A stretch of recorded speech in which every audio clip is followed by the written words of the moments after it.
by writer Milo Yiannopoulos. Fox's Trace Gallagher has more on what's going on there tonight. Trace?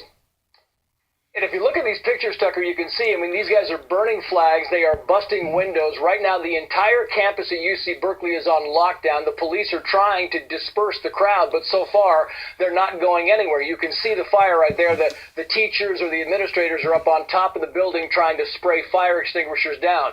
This was all over a speech by Milo Yiannopoulos. As you said earlier, he, of course, is a Breitbart writer, and the push tonight was to start this push so that campuses like UC Berkeley that are considered sanctuary campuses, which means they harbor illegal immigrants, they will not work with the federal government when it comes to illegal immigrants.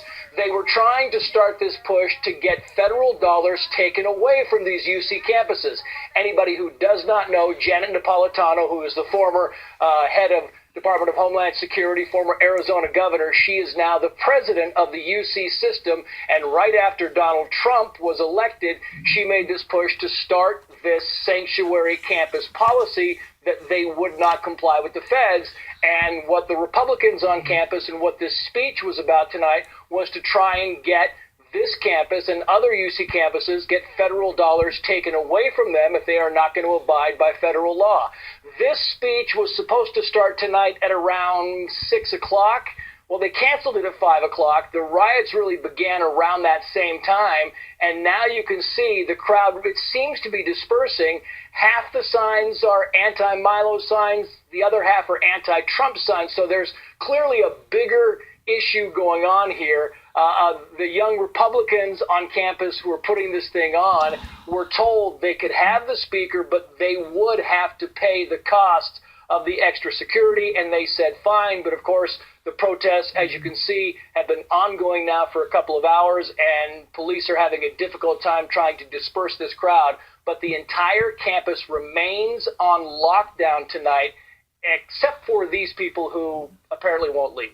Tucker. So, Trace, what exactly are we looking at? Do you know? We've got pictures here which are either live or just briefly delayed, and it appears to be some kind of vehicle. I can't tell what it is. It's a husk, a burned-out husk. What is that? Yeah, it is. It's like to be honest, I don't know what that vehicle is. It looks like there's a wheel on top. I don't know if that is some kind of a vehicle.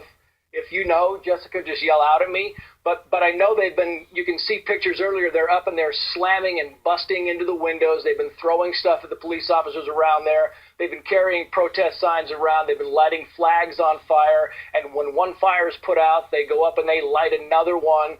Right now, they look to be just kind of standing around, but there is clearly an element of this crowd that is trying to stir things up.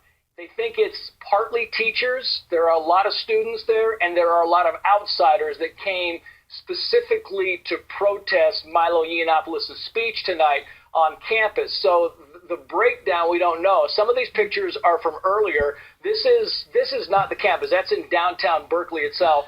You can see the campus right there, and when they kind of widen out, you can see that there is a fairly sizable crowd on hand for this. And again, it looks like it could be some kind of a cart that was overturned and then lit on fire, but quite honestly, I'm unclear. A trailer of some sort, maybe like a food trailer of some sort that might be, Tucker.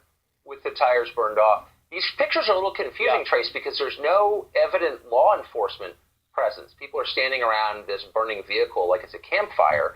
So where are the cops here? It's age of provocateurs, man. Hey, that's what the spirit of Yahweh Shai, man, been pushing out, man. These riots are going to be breaking out. People, it's all hell's about to break loose in America. Shit is already hitting the fan in America, man. 2 Ezra 15 and 14. Woe to the world and them that dwell therein. For the sword and the destruction draweth nigh. One people shall stand up to fight against another. It's going to be insurrection, man.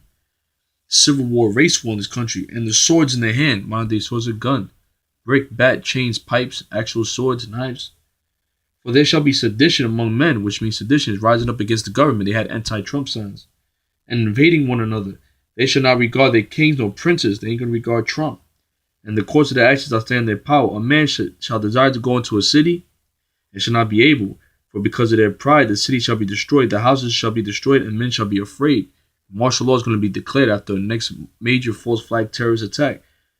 For because of their pride, the city shall be troubled The city shall be troubled, and the houses shall be destroyed, and men shall be afraid. A man shall have no pity upon his neighbor, but shall destroy their houses with the sword, and spoil their goods, because of lack of bread and for great tribulation. We just brought out that clip in Delaware. You know, that hostage situation they had in Delaware, man. All hell's about to break loose in America. Shit's already hitting the fan in America, man, with this Trump presidency, man. And they say where the cops at. It's agent provocateurs, man. It's agent provocateurs, man. They set this up, and then they bring the order. Order have chaos. They do the chaos. They create the chaos, and then they bring the order like they're the good guys to restore order. Something major is about to happen in this country. Very major, man. They're there. I mean, it's kind of hard to see them, but we've been watching this for a while now. They're there. I just don't know exactly where they are. I mean, they were inside the building. They were on top of the building. They were surrounding this, but they are certainly not being aggressive. I mean, look, you're talking about UC Berkeley. The protests here go back 50, 60 years, right? They do this on a pretty regular basis, and they knew this was going to happen. Go ahead, Tucker. I don't think we have the pictures right here, but earlier we had shots of protesters trying to ram something through a glass barricade, through a glass door, which does seem a little over the top. Has anyone been arrested? Do we know? And how's the state responding to this? The city of Berkeley. We don't know of any arrests so far. We have not heard of any arrests so far. We know that, and you can. I don't know if that's tape or live. The revolution shall be televised. Videotape from earlier. You can see they keep lighting these. We don't know of any arrests so far, but again, this is all kind of a fluid thing. We don't know the response from the state. I mean, UC Berkeley has its own force. They've brought in we know they've brought in some local police from around the area to patrol this, but they're kind of in a backed off position right now. They've told people that to leave. This is kind of a lockdown situation. But as far as tear gas, as far as going after and pushing some of these kids away and these teachers and whoever else might be a part of this crowd away, we haven't seen that yet, but we do know there is a police presence. Yeah, well, this is the new posture of American law enforcement during riots, hands off. And just to recap, so this began, and as you noted, there are probably a bunch of different causes for this, but it was certainly precipitated by a speech that was supposed to be given by Milo Yiannopoulos, who's a writer and a provocateur, a conservative, among other things. Where's he? Do we know? He's gone. I mean, he left. So he was supposed to speak, and he actually made it on campus, but he left. As soon as this stuff got kind of violent and they started lighting the fires, they escorted him out. So we were told about 45 minutes ago that Milo Yiannopoulos was gone. He had left the building, and they canceled the speech, and that was that. But these guys didn't leave. The protesters stayed on, and when they were told to push back, they kept getting a little more violent, started breaking things, started lighting things, and now you can see they're just kind of milling around. But there is certainly. So I know America will be destroyed too, man. The gay colors. America is Sodom Gomorrah, man. Sodom Gomorrah all over again. That are trying to cause some trouble. Right. So the people who committed violence got to speak, but the person who didn't had to leave. I guess that's maybe one of the lessons. In essence. Trace Gallagher, thanks a lot.